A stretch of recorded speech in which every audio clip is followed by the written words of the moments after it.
good morning leaders. Saya dapat pernyataan dari satu orang beberapa waktu lalu. Coach, ternyata marketing zaman dulu, marketing yang klasik sudah lagi nggak ada efeknya ketika corona, ketika pandemi. Nah, ini sebuah pernyataan yang menarik sekali dan saya pikir saya mau sharing sedikit pendapat saya di vlog pagi ini. Poin saya begini ya, jadi mungkin karena kita kesel ya, mungkin karena para pengusaha itu udah capek mentalnya, capek hatinya, karena promosi yang biasanya dilakukan dengan cukup sederhana, misalkan dengan bundling, dengan diskon, dengan buy one get one, dengan promosi pada umumnya itu biasanya jalan, biasanya laris, biasanya mendapatkan respon positif dari market, dari pasar. Tapi ternyata sekarang tidak lagi jalan dan saya paham benar gitu ya. Zaman dulu coach kalau saya diskon sedikit aja orang datang, atau saya kasihin promo sedikit, saya kasihin tandem, bundling, whatever it is, mereka mau dan mereka beli. Sekarang mereka nggak ngefek sama sekali. Nah guys, saya perlu sharing sedikit bahwa seperti saya katakan berkali-kali bahwa marketing ini adalah bukan tentang teorinya. Marketing itu adalah niat kita untuk melakukan sesuatu demi konsumen. Mungkin kalau yang sudah sering lihat vlog saya mungkin sudah hafal gitu ya. Marketing bukan teorinya yang penting. Marketing itu adalah apa yang Anda lakukan demi konsumen. So, ketika saya lebih memperdalam, maksudnya apa yang dimaksudkan dengan teori marketing yang nggak lagi ada efeknya atau nggak lagi berpengaruh terhadap market zaman sekarang ketika pandemi, yang dibahas ya klasik, yaitu 4P kan, product, price, promotion, place. Place, product, price, promotion ya, 4. Ada yang nambahkan lagi sih, psychology, proses, people, kalau nggak salah ada hampir 7P, bahkan ada yang 11P, you bisa google di internet, you bisa cek di Google. The point adalah gini guys, justru semakin kita paham bahwa market kita itu tidak lagi memiliki habit belanja yang sama dengan sebelum pandemi, justru Anda harus memperkuat marketing Anda, justru Anda harus memperkuat 4P Anda yang paling klasik ya. Mari kita bahas sedikit tentang produk. Mungkin zaman sebelum pandemi saya yakin nggak ada yang terlalu peduli dengan yang namanya packaging, dengan yang namanya proses, dengan yang namanya healthiness, dengan yang namanya kesehatan. Sekarang packaging penting banget, apalagi yang memang bersentuhan dengan langsung kulit, wajah atau dimakan. Jadi pasti Anda harus memperhatikan produk Anda. Produk Anda harus memperhatikan dari sisi packagingnya. Produk dari sisi lain apalagi, misalkan fungsionalnya.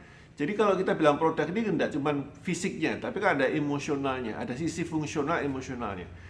Apa yang saya sharingkan melalui karusel saya beberapa waktu yang lalu, kadang kita perlu membuat sesuatu itu yang di luar norma. Misalkan kalau zaman dulu kita punya produk itu jual buku, maka kita harus menjual melalui e-book misalkan, atau menjual dengan bentuk video. Kalau kita dulu jualnya makanan, orang datang ke restoran, ya produknya, maka produknya kita deliver ke rumah masing-masing. Itu contoh-contoh simpel yang menyatakan bahwa produknya ini bukan lagi harus bukan masalah produknya saja, tapi Anda mesti mendeliver fungsi yang lebih tinggi, yaitu manfaat yang lebih tinggi. It is about what you do for the customer. Product, place, it's very simple. Place mungkin zaman sekarang kalau ke mall sepi ya, jadi Anda menjual di mall ya place-nya salah. Anda mesti merubah menjadi place-nya di internet, di sosial media, di Instagram, di Facebook, ya, and so on. You get my point. Pricing, well, I'm surprised bahwa di awal bulan April kalau nggak salah itu malah keluar produk-produk premium. Beberapa malah ada yang produk Oreo kalau nggak salah, itu Oreo sampai mahal banget itu ya. Anda bisa melihat kadang-kadang pricing ini aneh, karena ketika pandemi banyak orang mengatakan pricing saya harus lebih murah. Saya bilang Anda harus lebih beda dengan yang lain, bukan lebih murah. Kalau beda itu sama dengan murah dan memang sesuai dengan segmen Anda, oke. Tapi kadang-kadang beda tidak mesti murah. Beda kadang-kadang harus lebih mahal dari yang lain. Kenapa? Karena orang nggak butuh terlalu banyak variasi barang antara A dan B, dia butuh sesuatu yang spesifik. In fact, ketika saya membeli barang, sekarang variasi produk yang di dalam kepala saya itu nggak banyak. Kalau nggak yang paling murah atau yang paling bagus. Ya, kalau yang paling bagus itu yang mahal, so be it. Kalau yang paling murah itu yang paling bagus, saya dapat jackpot. Ya, you get my point. Kemudian price, kemudian promotion. Again, kita tidak bisa menggunakan promosi dengan menggunakan flyer lagi, karena siapa yang mau megang flyer zaman sekarang? Orang kalau di mall-mall itu ngasih flyer itu mereka pada tidak lagi menyentuh flyernya. Zaman dulu aja kalau kita kasih flyer ke orang sambil lewat di mall, orang udah malas, apalagi zaman sekarang. Ya kenapa? Kalau habis satu flyer kan mesti cuci tangan lagi. Apalagi kalau Anda mau makan setelahnya, ya makan siang setelahnya, atau Anda mau nyamil setelahnya, you malas banget.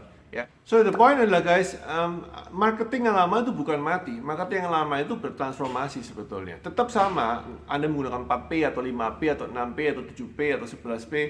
Saya nggak tahu ada berapa P di luar sana. Tapi niat kita untuk melakukan sesuatu untuk konsumen itu harus relevan. The point adalah relevan kepada konsumen. So it's time for you to check kalau Anda merasa bahwa marketing Anda nggak lagi berjalan sesuai dengan Anda harapkan, tidak memberikan hasil sesuai dengan Anda harapkan, then it is time for you to check apakah 4P Anda sudah sesuai dengan kebutuhan konsumen.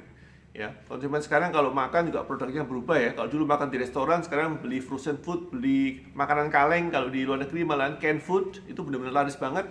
Dan ibu rumah tangga atau bapak rumah tangga yang biasanya masak, itu biasanya akan menyajikan dalam bentuk makanan praktis dan digoreng. Semuanya dikukus, digoreng, karena kukus dan goreng itu sama dengan bebas dari virus. At least itu persepsi konsumen. So, sesuaikan dengan persepsi konsumen guys, sesuaikan dengan 4P Anda, dan marketing yang lama itu masih efektif sekali sesuai dengan konsumen. Selama Anda menyesuaikan apa yang Anda mau deliver untuk konsumen Anda, sehingga manfaat Anda bisa memecahkan masalah konsumen. Semoga bermanfaat. Keep doing the best job, and I see you tomorrow. Bye-bye.